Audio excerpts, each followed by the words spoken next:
For instance, the financial situation of the United States.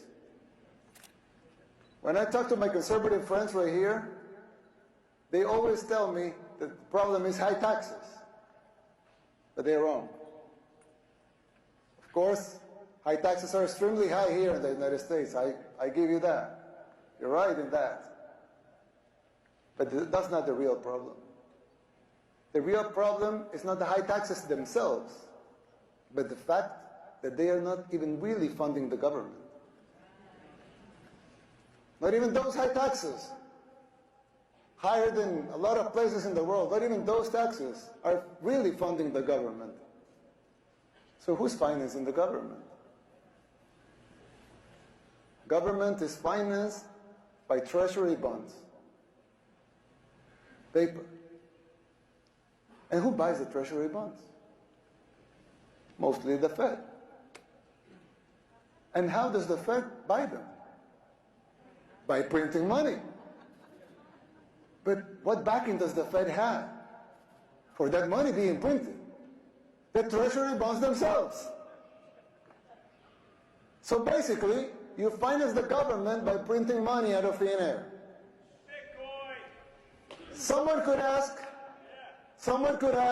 well, so if the government can print the limited amounts of money out of thin air, why do they collect taxes?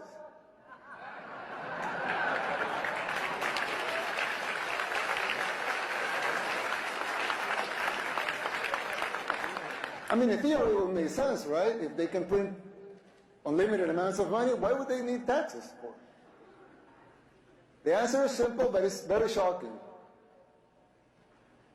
The real problem is that you pay high taxes only to uphold the illusion that you are funding the government, which you are not.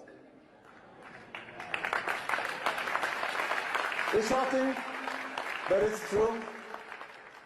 The government is funded by money printing, paper backed with paper, a bubble that will inevitably burst. The situation is even worse than it seems, because if most Americans and the rest of the world were to become aware of this farce, confidence in your currency would be lost, the dollar would fall, and the Western civilization with it. If the next president of the United States doesn't make the necessary policies and structural changes, sooner or later that bubble will burst. There's still time. You don't have to make the same mistakes we did in the 60s and the 70s. You can still jump before the water boils. Winning the election isn't enough to solve these problems. They will not simply go away as a consequence of an electoral result. It would take a total re-engineering of the government, top to bottom. It will entail making difficult decisions, like the ones we made in El Salvador since 2019, and they're already paying off. It will be hard. The system will push back, but you have the right to determine your own fate.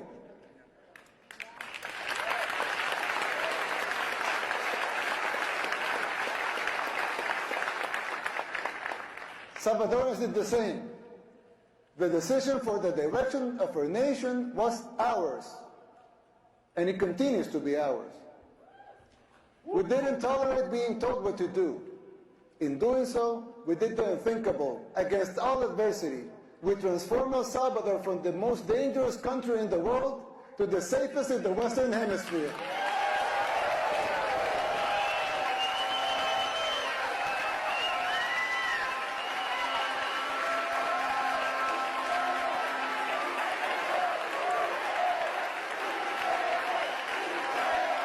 Thank you.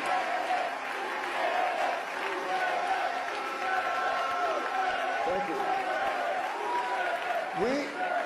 We did it by defying the global elites. We told them no more. And that is my message to you. Put up the fight, because it is, in the end, it will be worth it. It has been for us, and you will have your country back. May God bless you. May God bless the people of the United States. May God bless El Salvador and the future of both our nations. Thank you very much.